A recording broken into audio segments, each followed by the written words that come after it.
የወንድ ልጅ ባህሪ ተለዋዋጭ አይደለም። ሊደር ተለዋዋጭ ሐሳብ ያለው ሰው መሆን አይችልም። አስቡት፣ አንድ አገር የሚመራ ሰው ዛሬ አንድ ነገር ወስኛለሁ ብሎ በማግስቱ ደግሞ ብሎ ዛሬ ልዩ ፕሮግራም አለ ብሬኪንግ ኒውስ ሐሳቤን ቀይሬያለሁ ቢል መሪ መሆን ይችላል እንዴ? አይችልም። ወንድ ልጅ ሊደር ነው።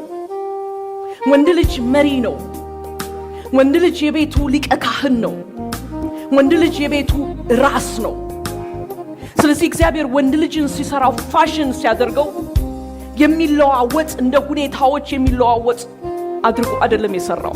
ባልና ሚስት ከተጋቡ በኋላ ለምሳሌ ልጆች አንድ ልጅ ይወልዳሉ ወይ ሁለት ልጅ ይወልዳሉ። ከዛ አሜሪካን ካናዳ ይመጣሉ።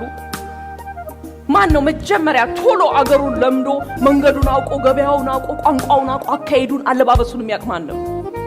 ዘይትና እንግሊዘኛውን በአንድ ጊዜ ትቀልብና እንግሊዘኛ አይገባውም ማለት ትጀምራለች። ባሏ ጭንቅላቱ ፍሮዝን ሆኖ አይደለም። እግዚአብሔር ወንድ ልጅን ፋሽን ሲያደርገው ለሁኔታዎች አዳፕቴብል እንዲሆን ተደርጎ የተሰራ ሰው አይደለም።